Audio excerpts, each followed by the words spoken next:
This is We the Sales Engineers Podcast, show 188.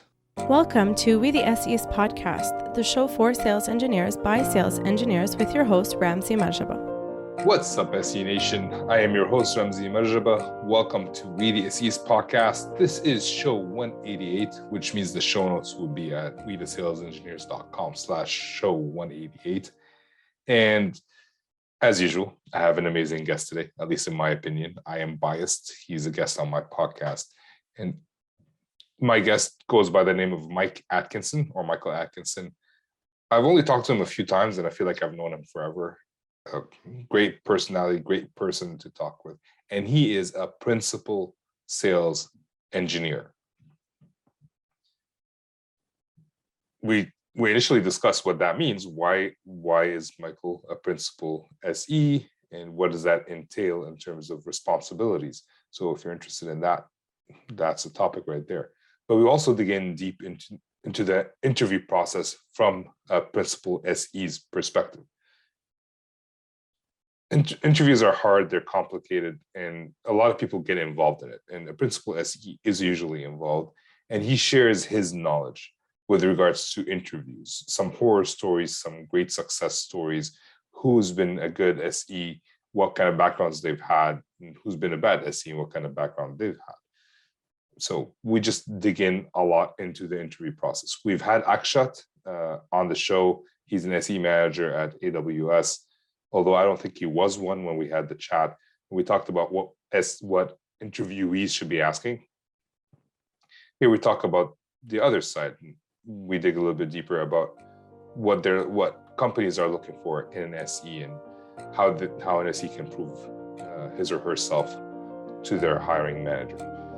So let's just jump in and listen to what Mike has to say. Good afternoon, Mike. How you doing? Good afternoon, Ramzi. I am fantastic. It's great to speak with you again. Likewise, and yes, you are fantastic based on the conversations that we've had so far. For those who don't know how fantastic you are, could you let them know? Oh, goodness. So I live in the northern suburbs of Chicago, married for 25 years, 4 kids. I'm currently the principal solution architect for the public sector team at Armis. I've been in SE and SA type roles most of the last 8 or 9 years. Before that, I worked for Chicago area resellers, primarily in hybrid roles, doing both pre-sales and post-sales activities. Most recently, cool thing that I did was I worked at Mandiant in 2020, and I did election protection for both of the major political conventions and for about 30 jurisdictions during the general election. I owned all of that and ran it. That wasn't stressful. It was actually fine. I had a fantastic team of consultants. We had consultants, we had managed defense, we had the product team involved. There were some late nights, but not too many of them. And we absolutely saw some things that I mostly cannot talk about in public, but like what? Our guys are great. Like what? I can't talk I'm just joking. specific customers. I can tell you, if you saw the threat alert from FBI and DHS on state-sponsored threat actors attacking the election, that came out of Mandiant Intelligence. So the Mandiant team that does intel was taking the information that my consultants and my managed defense people and our products in place were doing and turned it into really valuable, actionable intel. Nice. I was joking about like what? I know. I thought it was funny. Some people might disagree. Mike? Well, I like answering funny questions very seriously just to get a rise out of people, and it worked with you. It's awkward, right? It makes people feel like I thought it was a funny joke. Why isn't he laughing? Yeah, you did well. That's actually as an SE, that's actually one of the things I do to customers all the time. They'll say something like that, and I will give them my dead straight man answer, and usually it gets a good laugh. Yeah, no, I usually do the joke in a very straight face. And then my sales guy hurries up to try to let them know that it's a joke, which, is funnier than the actual joke. All right. So we were going to talk about something else, but can I tell you of one of the funniest things I've ever done as an SE? Yes, please. So we were in a big closed meeting, and I was then, as I am now, working in public sector, and we had a political official in the room along with the support team, the chief of staff for this political official, the CIO, and so on. And this political official sternly but jokingly tells me that I may not recruit her CIO to come work for us. And while I was standing up, I was behind her, and on the whiteboard behind her head, I wrote down the URL for our careers webpage of the company I worked for at the time. And at first, she was a little angry when she saw it. And then everybody started laughing. She realized I was messing with her. And so it worked out really good. Yeah, it's a good thing you have other people to laugh. So you said you're a principal sales engineer. What's so principal about you? So when I was at FireEye, I had a fairly well-defined scope of what it meant to be a principal systems engineer. The company didn't have very many of them. I believe that during my time there were 3. And my role was to be a technical expert on several of FireEye's products, to help enable and upskill the SEs and the account managers on the public sector team, particularly the state, local government, and education, or SLED team.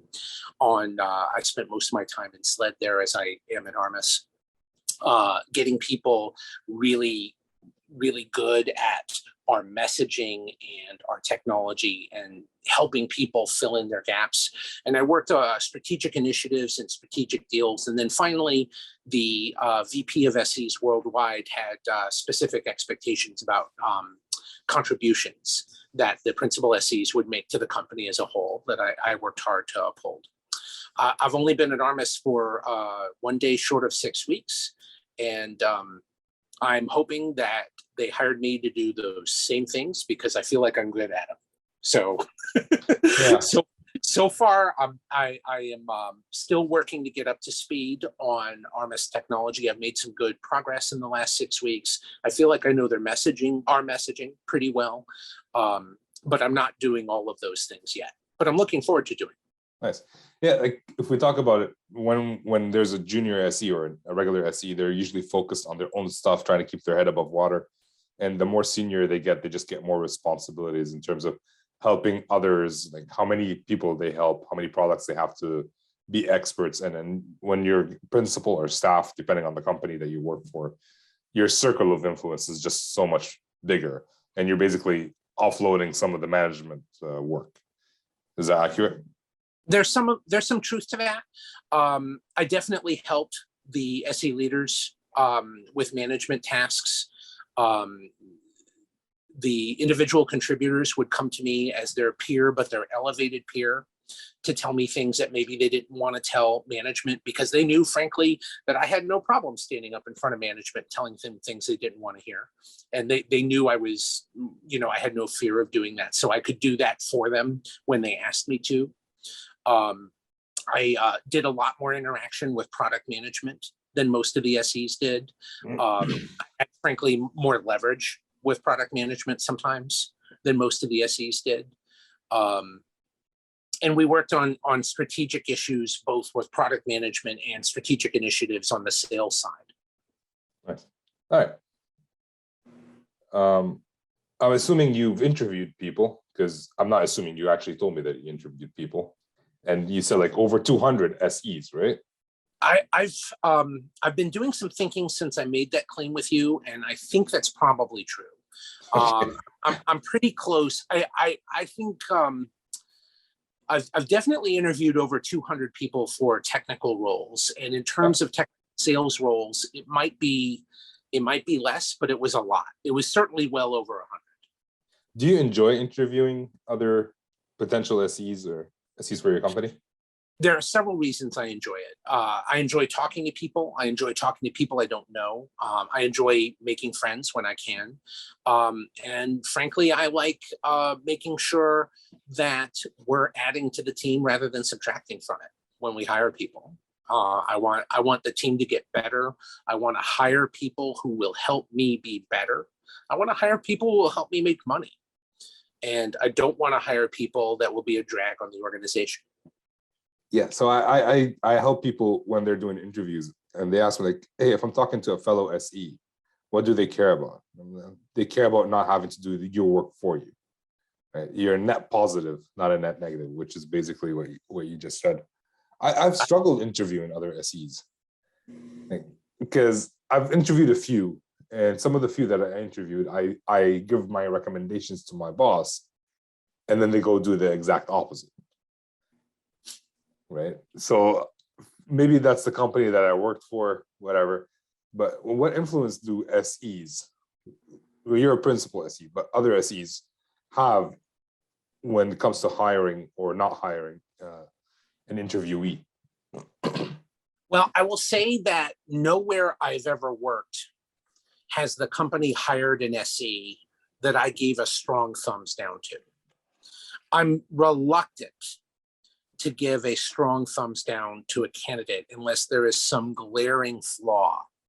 What I'm much more likely to do is to give my feedback on what the candidate knows, what the candidate doesn't know, and what the training effort will be to get the candidate up to ready to go.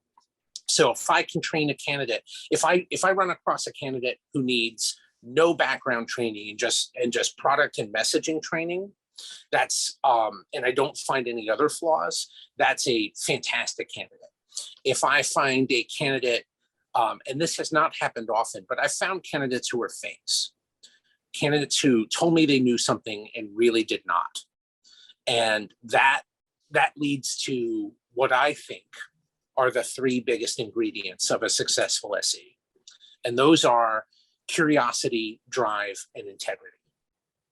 And a wonderful sales leader that I worked with in the past, Jamie Ridge, prefers the phrasing curiosity, passion, and integrity. And I don't disagree with him. It's a good way of putting it. And if we don't have all three of those things, nothing else matters. And so when I come across somebody who does not have integrity, I can't use him or her. So like I've done resumes where, like, let's say I've used Linux in the past and they said one of the requirements is Linux. I'm not an expert anyway. I don't use it on a day-to-day basis, but I put in there that I'm familiar with Linux. Would that be considered in your eyes lack of integrity, or, and if it is, No. I want you to call me on. All right. So I would ask, so I'm not a Linux expert either, Ramsey, so I'm not going to be able to ask great questions about Linux, but I would ask you, okay, how familiar are you with Linux? And then when I got your answer, if it was important to me, I would ask questions like, have you set up printing on Linux, and which distributions of Linux have you done? If you wanted to troubleshoot a device, a Linux device's networking, there's some networking issue and you're on a terminal for it, what are some of the commands you would use and what would they tell you? Those are the kinds of questions I would ask. And then I would get your sense of what familiar meant, and that would help. So I've heard people undersell themselves. Oh, on a 5 scale, I'm a 3 for, let's say, switches. And I'm really good at network switching, and I'll go deep, deep, deep with that person and can't find anything that I know that they don't. And I'm like, okay, your 3 on switches is probably more like my 4.5. Right. So basically, if someone says they're a 5, and then you ask them a bunch of questions, and that shows that they're a 2, that's the difference in integrity, I guess, or maybe self-awareness, if you will. Let's give them a benefit of the doubt. So if you told me that you were a 5 with Linux and you could not describe the use of the su command or the sudo command, that would be a problem. Yeah. Okay. Yeah. So I guess it's through the conversation more than, because sometimes, like, I coach people to put things on their resume, even if they're not experts in, because usually I see resumes that are binary, like AWS or whatever, and something that they've done in the past, but they don't consider themselves as experts, they just remove completely. So we tell them, like, put levels of knowledge, right? Right. And there are a couple of things that I used to be really good at that I took off my resume because I don't want to do them again. Yeah. So, that's something. So you're not applying to the jobs that require you to do them. But like, if someone wants a job, I would really want to not run into Novell NetWare 3 ever again. or well, Network 4. Okay. So yeah, so basically it's more about how you can, like when someone asks me like how well do you know Linux? I've used it in the past. I would have to Google stuff if I need to come up with, like I know the IF configure, IP config command, IP address command. I know a bunch of stuff, and I've debugged routers. I'm pretty sure I can figure out how to debug Linux. But if you ask me to debug it right now, it's going to take me longer. Right, and that's not a failing, right? That might not be the right technical background for a specific role, or it might be, but I'm less. I actually have technical background for a specific role lowest on my list of priorities. I will tell you, I did have a guy who told us that he was a expert with Microsoft Exchange, and he could not explain to me the slightest bit of how an email message would get. My literal question to him was, okay, we hire you, you have an account on our Active Directory, you have an account on Exchange, I send you a message via Exchange. How does it get from me to you? He could not explain that at all. And that told me that he was absolutely faking. So and then because I dug into everything else he had on his resume. Yeah. He was faking about a lot of different things. So they're like, that's flat out lying, basically, or lack of self-awareness. I've seen people who think they're amazing, who aren't, and that's unfortunate. But there's also that integrity piece about that. And usually for me, it's pretty easy to tell the difference between, oh, wow, I didn't know that, and I totally know that, and I'm just not remembering this instant. I'm not saying I'm perfect or some kind of human lie detector, but it's not frequently. It's rare that I interview somebody who really sets off my integrity alarm. But I wanted to check on that. Because I don't want people to think, a lot of people that we talk to are, I guess, like everything in life, you don't remember the good stuff. You almost always remember the bad stuff. So when someone comes into an interview and they basically lie to you, you're like, you remember that.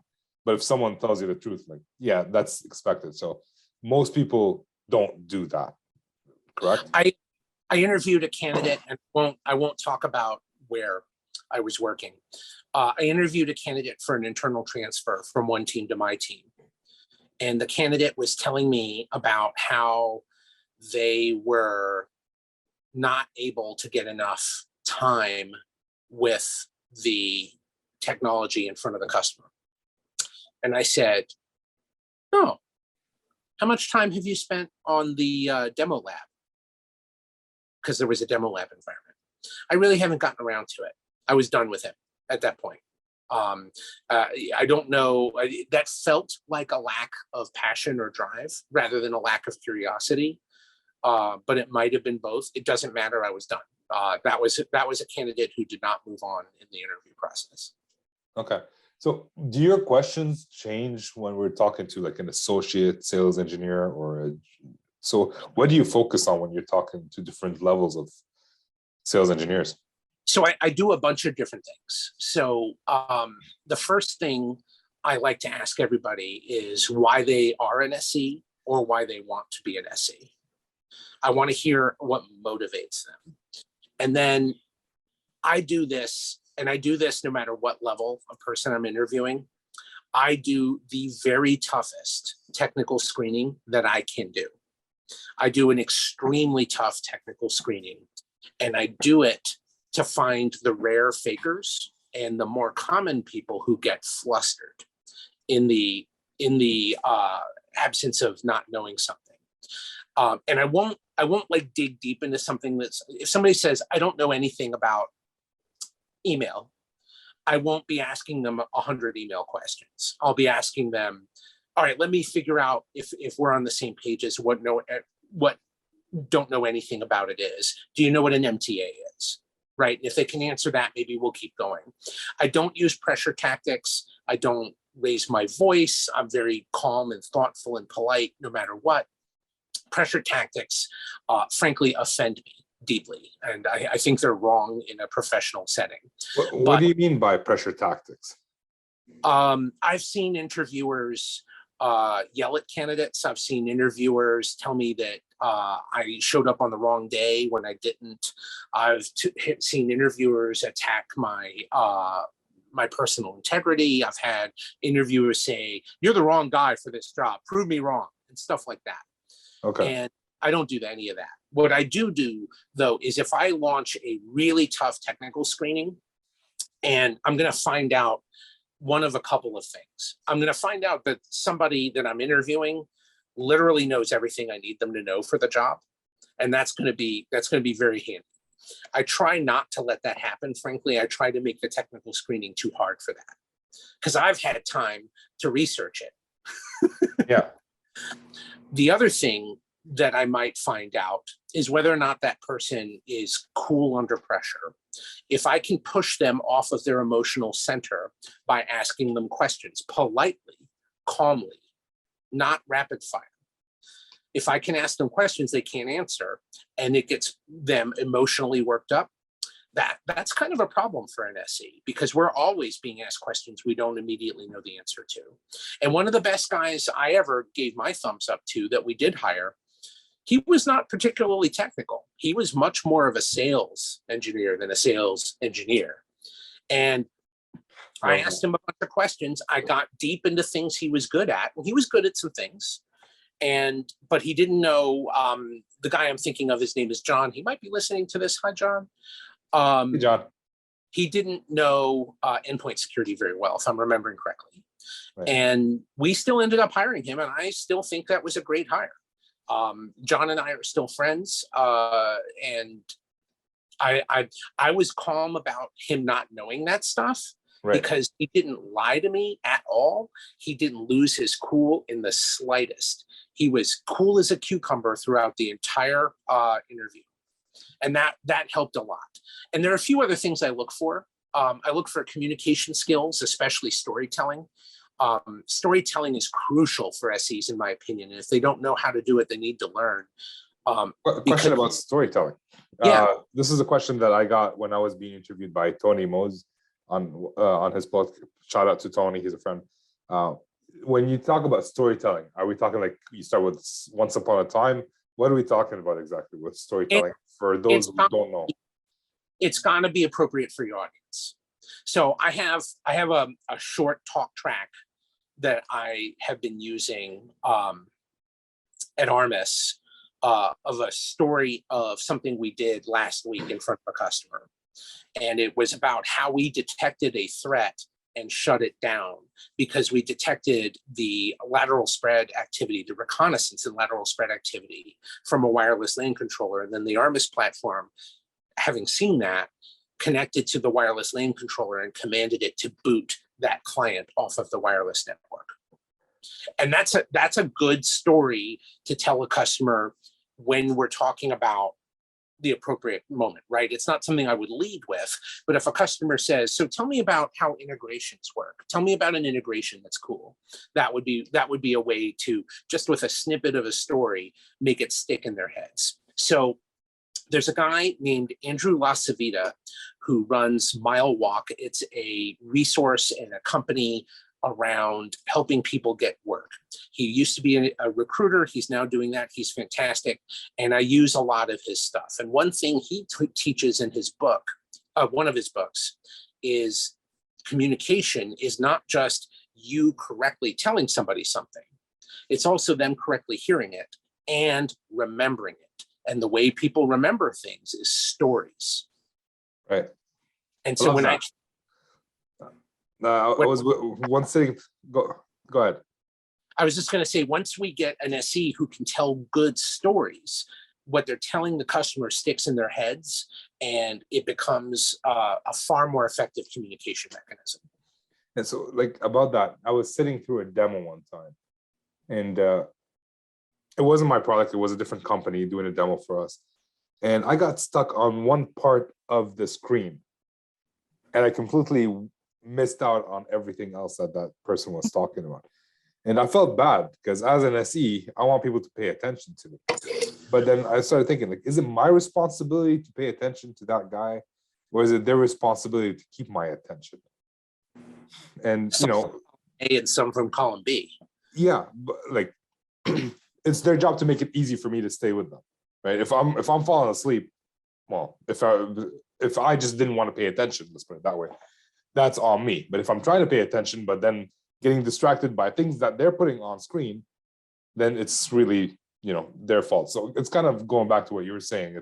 It's not just saying it properly, it's make sure they understand it properly and then remember it, which is and that leads me to another component of SEs that I probably have given a thumbs down for this more than any other reason. It's personality. When I interview an SE and I'm friendly and outgoing, and I think you can tell that, and they're not, and they're like stone-faced and sitting there like I'm about to, give them their final exam in history or something. That's problematic. The folks who don't bring personality into the work are not going to connect with their customers and prospects and their account managers and so on. And that connection is super important. This is people business. It's not just technology. I have a comment about something you said earlier, and this, like when we're talking about being stone-faced and all that, an interview is a sales process. Like, you're trying to sell yourself to the customer, which is the vendor, the employer. So if you can't build relationships with the employer who's going to give you a job, are you going to be able to build relationships with customers who are going to buy your solution? Going back to what you're saying, but it's also the other way around, where the employer is also trying to sell you on something. So if you walk into a meeting or an interview and they're using those pressure tactics that you mentioned earlier, turn around and walk away. Absolutely. That's what I would tell. Like, they're not worth it. They don't want to buy. Like, they're putting themselves in a position of power, that we get to choose you, you don't get to choose us. But in fact, it's two people choosing each other, the same way as you're doing with a sale. I don't just choose, like, I could fire my client if they're being obnoxious and they don't want to pay the proper amount of money, and they can fire me at the same time. So yeah, sorry. I 100% agree with every word of that, Ramsey. And I'll go further and say, I like to think of a successful employer-employee relationship as kind of like a marriage. And the interview process is kind of like dating. And would you marry somebody who treated you like that while you were dating? Well, if they treat you really well, that's good. If they don't treat you so well during the interview process, not so much. Yeah, because it won't get better. No. Afterwards. It will only get worse. So, you know what? I want to give it up for my leadership in my current role, because as great as they were during the interview process, they are working hard to do even better now. It speaks well of the leadership of where I'm working now. That's good. Most companies, once you're in, people don't want to change. So once you're in, like, they assume that you're in, and it might not get worse, as in, like, they might not treat you worse, but you're not getting the full attention that you had when they were trying to recruit you, right? So, yeah. What else do you? I'm less than 6 weeks in, but so far they're doing great. Good. Make sure I'll snip out this piece and then we'll send it to them. What else do you? What do you see lacking in some of the SEs that you interview? So sorry, before we go there, did you have anything else to add to the things of? No, we're good. So we talked about curiosity, passion, and integrity. We talk about keeping cool when you don't know things. We talked about communication skills and storytelling. We talked about personality. I also want to see somebody who has sales skills or is willing to learn them. We are not technical professionals alone. We are technical professionals and we are sales professionals. And that's a different mindset. We can be both. It's a different mindset. And if somebody is not open to that mindset and open to saying, wow, I don't know everything about this, whatever this is, then they're probably not for me, right? The best sales engineers I know are always honing their craft in technology and in sales. They're always doing both every day.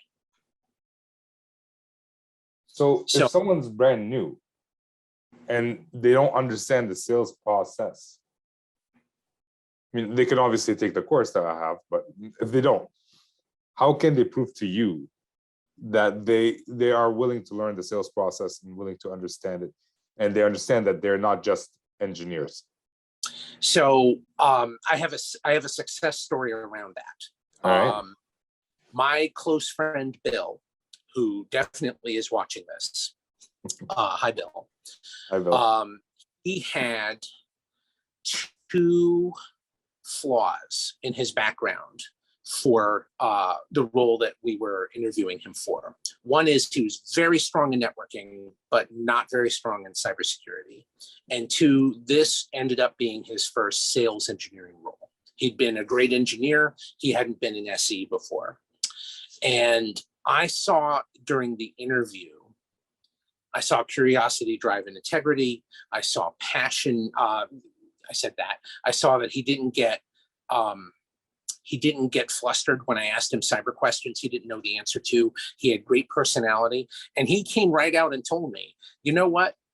I've never been in sales before, and I have a lot to learn.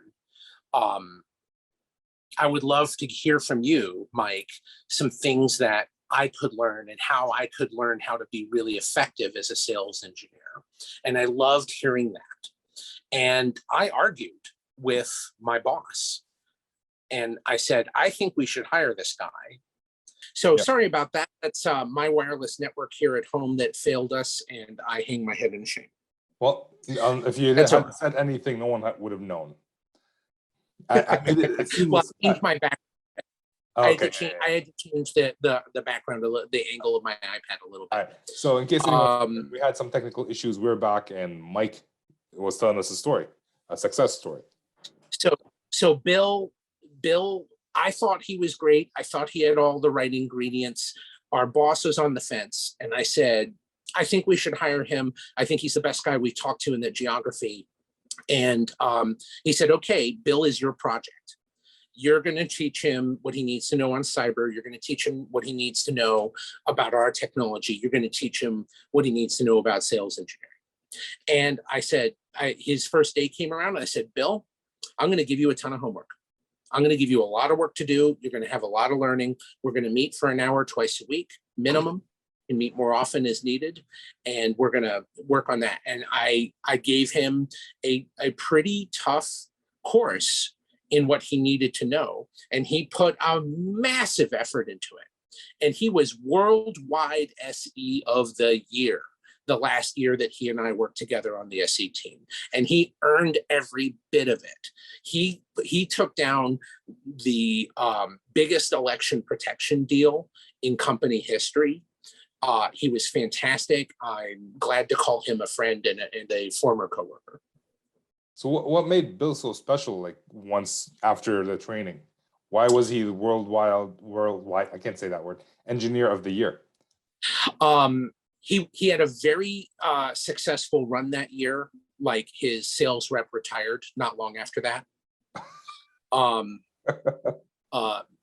So it was very successful dollars wise.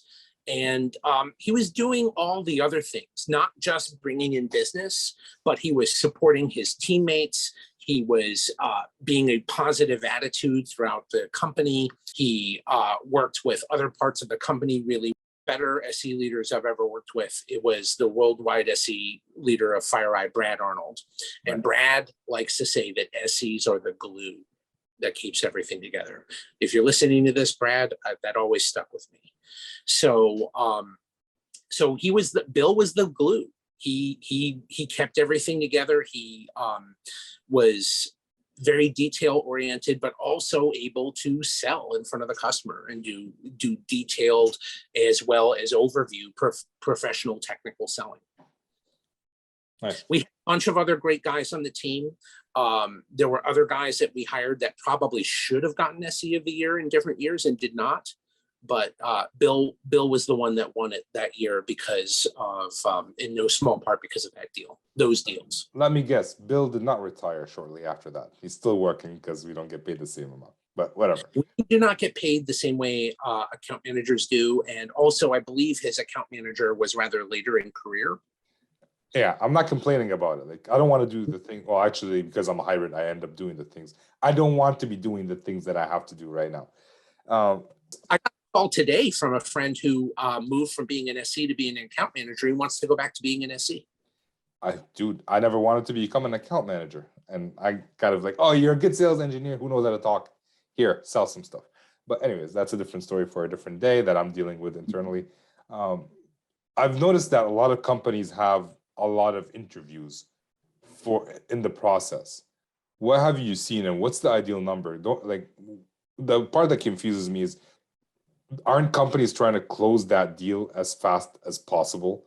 So why are they putting an SE in like 10 interviews and all spaced out over like 3 months? Because you have to do the first interview, pass it, do the second interview, pass it, instead of scheduling all 4 or 5 interviews in 1 week.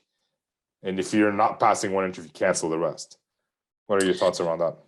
So I think 10 is way too many. And I think stretching a hiring process out over 3 months is way too long.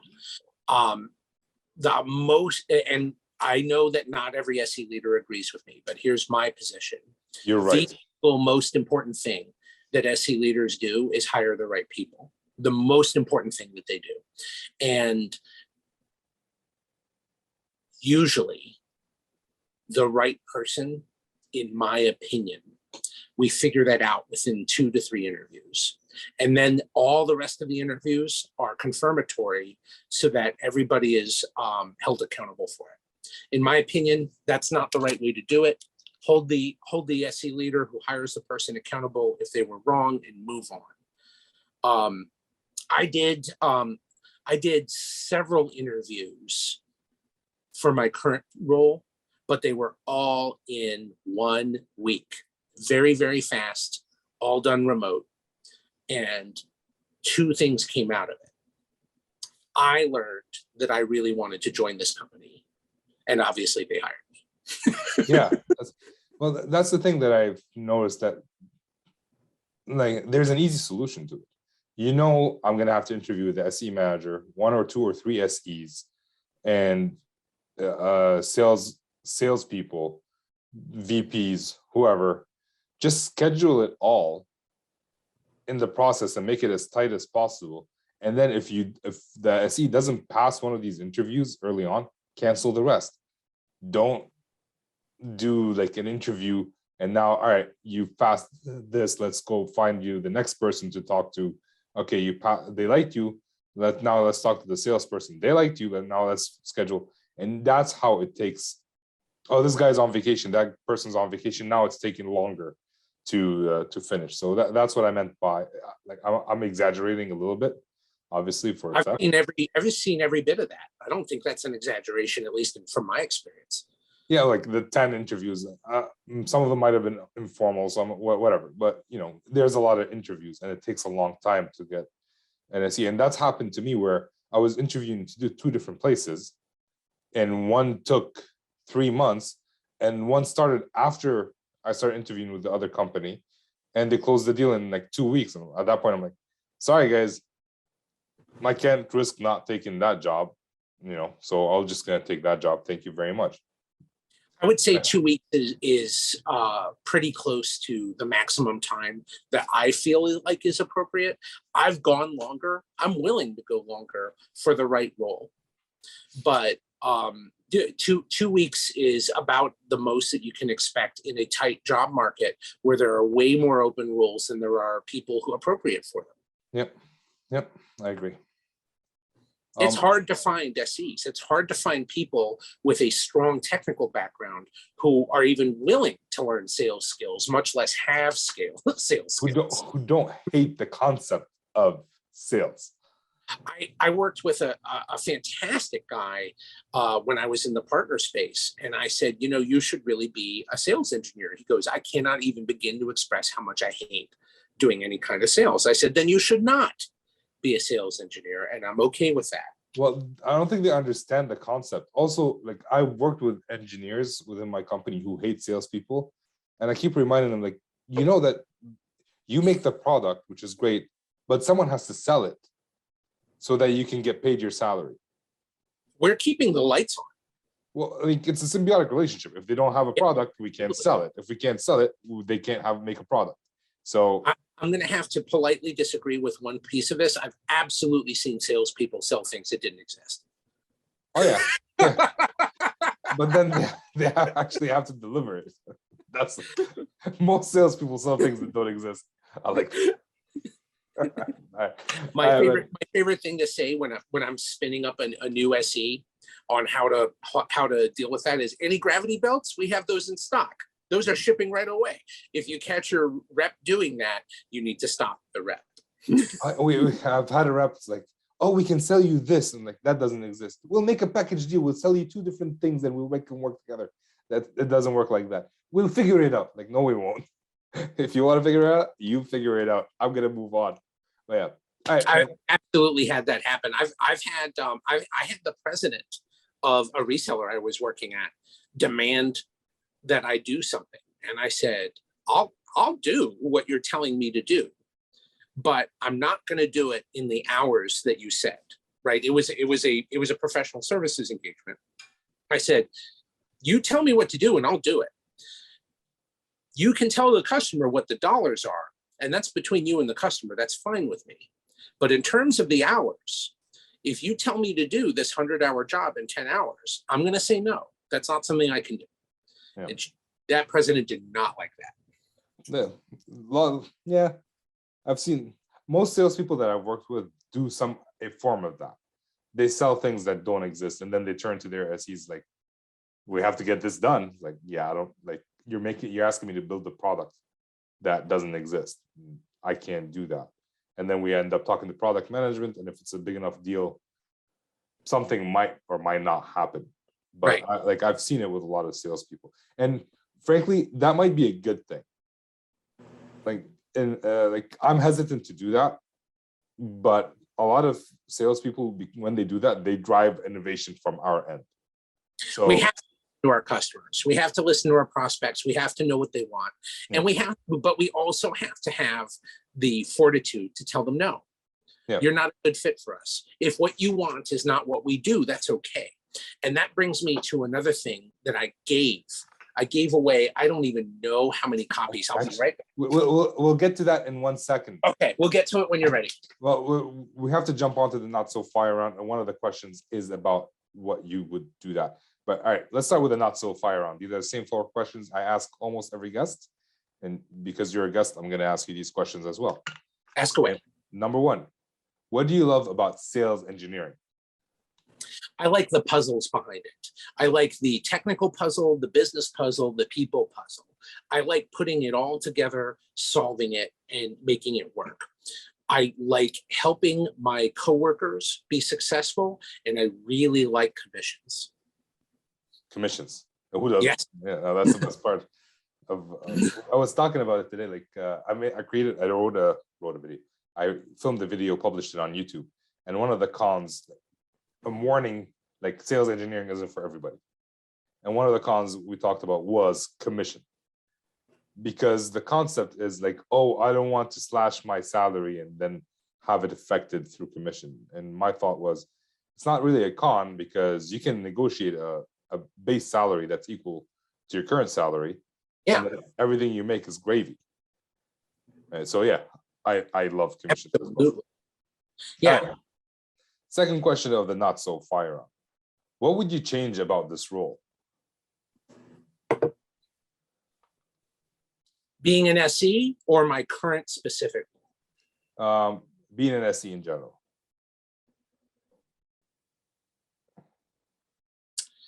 I have frequently found, not always, that SEs have too little of a voice with leadership. I frequently found that there are some leaders who do not understand the value of SEs and don't listen to them. I had a telling conversation, and I can't say the name of the organization, but the VP of the organization was out doing sales calls with me. And he asked me about the recently departed chief revenue officer. And I said, I had a lot more interactions with him. than I think a lot of SEs did. And I found him quite personable and friendly. But there was a widespread perception, and sir, without disrespect, it was a perception I shared, that when SEs speak, he doesn't hear them. And the answer I got from him was, or a screen. So he was on the same page with me. Yeah. I've also noticed that sometimes SEs don't want to, like, they don't speak so that their voices are heard. I think there's some truth to that. I think there's a lot of truth to that, but I also think that there are times where the SEs are quite articulate and leadership won't listen. And that's probably the number one thing that I would change. Yeah, I agree with that.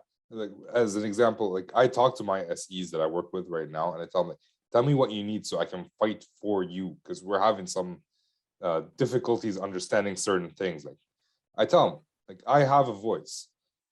Tell me what you need, and I will fight for that. It's like, oh, it doesn't matter, whatever they want. Like, but dude, what do you want? Oh, what I want doesn't matter. It matters to me as the guy who works with you on a day-to-day basis. I want you to be happy so you can support me. Tell me what the hell you want. Like, I have to pull it out of them, and so, a lot of times they don't say anything. So whenever my guys are gold to me, they're literally putting the shoes on my children's feet. I need them to be as productive as possible, or we need to figure out, and this has happened sometimes, it's not right. My Justin, if you're listening to this, I'm talking about you, man. Justin was a fantastic SE, and the role wasn't right for him, and he split. And I was so sad to see him go, but we're still friends, and I get it. I didn't take it personally. It was the right role, and then it wasn't, and I get that. Yeah. But in other cases, we want to keep everybody happy and productive. And so much of this is about morale. So much of selling and being an SE is about morale. And that's the beauty of sales engineering. We have options. If we're unhappy in one place, we can usually easily find another place to go to. Absolutely. And if you can't, you've got to be asking yourself what's going on in your life. Yeah, there's something wrong with you, not with the role. You might be in the wrong line of work. Yeah. All right. So going back to that question that you were so eager for me to ask. What is a resource you would recommend for every single new SE that joins your team? I've given away so many copies of this book, I have lost count. This is The Little Red Book of Selling by Jeffrey Gitomer. I do not know Mr. Gitomer. He does not pay me to say this about his book. And I paid for it out of my own money to give away. I don't think I've ever expensed one of the giveaways. I've always just given it away out of my own pocket. It is $15 or however much it costs, extraordinarily well spent for a SE who is new to being an SE, or for an SE who hasn't read it, because it encapsulates what I think are the key lessons of selling. And it's not aimed at SEs, it's aimed at reps. The key lessons of selling are in it. And selling is for you're not selling this now and then moving on. If you're good at this, you're selling to that customer forever. You are selling them on yourself, on your curiosity, your drive and integrity. You're selling them that you're giving them the best advice that you can, and that you're smart enough to give them good advice also. And I have no problem telling a customer, this is not the right thing for you. Please don't buy this. And I've absolutely had reps freak out because I did that. And I'm very comfortable with that. Fire me. I'm not going to lie. I mean it. Nice. It's interesting. When I first started my job as a sales engineer, I was so worried about losing it. So worried about saying the wrong thing, pissing off the wrong salesperson. And as I grew, and now I'm in the spot kind of like you were, I am not going to jeopardize my integrity for a sale. I would submit, and I think you feel the same way, I would submit that the only professional asset that I have that matters is my reputation. And my reputation comes exclusively from my integrity. If I pay attention to my integrity, even when, not if, when I make mistakes, it's going to be okay, because everybody who knows me knows that I didn't BS them. And I took accountability for the mistake. Chris, are you familiar with Chris White? Not ringing a bell right away. Okay, so he's the author of 6 Habits of Highly Effective Sales Engineers. And he says that like SEs have, the only thing that they have is their integrity. And if they lose that in front of the customer, they just lost everything. He needs to pay me. I'm kidding. Not at all. Well, I'll put you guys in touch and you guys figure it out. Not at all. That was a joke. The other thing I used to do, and I'll be blunt, I was not as nice as I should have been. I would ask new hire SEs, where are your whiteboard markers? We worked in public sector. Have you found 2 working whiteboard markers in any public sector customer? Because if you find 1, it's a beautiful day. If you find 2, that's amazing. So and they always would say, oh, I don't have my own whiteboard markers. I say, yeah, you do. They're at the store. And I realized that that was a jerk move. It took me a while, but I realized that that was a jerk move. And so I would buy a pack of nice 3 colors, blue, black, and red, nice whiteboard markers for every new hire. And I would present it along with the book. Here you go. Welcome to the team. Is it weird that I want to record you saying that they're at the store? And just play it over and over. It's a little bit weird, right? Feel free to make a remix of it. I'm very comfortable. Awesome. Well, yeah. So I work with private sector. I work with Nokias and Cisco's and Junipers and Fortinets. That's who I work with, and I still can't find a working pen. So it's not just public sector. Yeah. So I get the super nice ones that don't have a cap to leave. They're clickies. Clicky whiteboard markers. So after I don't know almost why you're so excited about it. Okay. Well, I'll tell you why I'm so excited about it now. After almost 2 years of not standing up and whiteboarding anything for anybody because of the pandemic, I actually stood up in a conference room and was whiteboarding this afternoon, and it felt wonderful. And it was just an internal meeting, but it was so nice. I got to tell you. You're getting a slow clap from me. All right. Last question of the not so firearm, not of the day, of the not so firearm. What habit are you working on today to improve in your professional or even your personal life? So professionally, I need to work on being more persistent internally at getting more customer meetings in the near term so that I can more learn from my peers. Professionally, I am not working out often enough. Personally.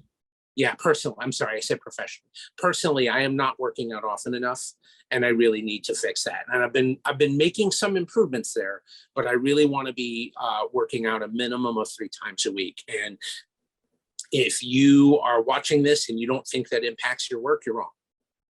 I'm actually gonna work out right after this call. I have a gym right outside, so nice. I'm gonna get to it as soon as we're done. My wife is actually a personal trainer, and we have a small but nice workout set up in our garage instead of a car. Nice. I want a garage gym, unrelated to VDSEs. That's my dream goal. Like if I can achieve a nice garage gym, I can retire. Right. If you have a good year with commissions, go out and get yourself a garage gym. That's what I need a garage first. So that's my problem. All right. Last question of the day. Mike, sure. This has been great. If people want to reach out and learn from you or connect with you or just have a chat, where can they do that? So I'll hand out my personal email address with trepidation because I really don't have any social media presence other than on LinkedIn. My personal email address is mike.atkinson, ATKINSON, @gmail.com. Nice. And I'll put if you add me to a mailing list, I will hunt you down and I will steal all the money out of your bank account. Because remember, you're talking to me? No, to the people who might add me to mailing. Okay, you want me to put you on my email list? I'm happy to add you. Your email list, sure. Oh, really? Okay. All right, I got consent. All right, so Sure Okay. I'll leave a link in the show notes. If you do change your mind, you have a couple of weeks to tell me to remove that email address from the audio and video version. So if you change your mind, let me know. Yeah, it'll be fine. It'll be fine. All right. Thanks a lot, Mike. This has been great. And Ramsey, I really appreciate it. I think you're doing great work with We the SEs. I'm proud to have been a small part of it. Really appreciate your time. I appreciate yours. We'll talk soon. Yeah, take care, sir.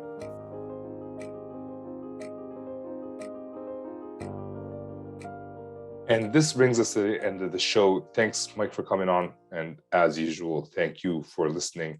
I hope you got something out of it. Interviews are stressful as they are. So having a little bit of insight about what at least one person in the interview chain thinks, I find that to be useful. And I learned that not everybody looks for the same thing. Some people look for very technical things, and some people think that technology can be taught, which I believe is to be true. It's harder to learn the sales skills versus the technical skills. I guess it depends on where you're coming in your life. If you've been technical, it's easier to learn the technology. If you've been a people person, it's easier to learn the people skills. So it's just an interesting concept. And Mike had a ton of information to share, a ton of wisdom, which I really enjoyed. So what did you guys take from this show? I am genuinely curious. I would like to learn from you guys what you thought about this show and what takeaway you have. So let me know, hit me up at WeDSEs on Twitter, not that I use it that much. WeDS Sales Engineers on LinkedIn. Ramsey at WeDSSalesEngineers.com is my email. Or Ramsey Marjaba on LinkedIn. So share this with one person who is trying to interview and let me know what they think. All right. I will see you guys next time. For myself, this is me signing off.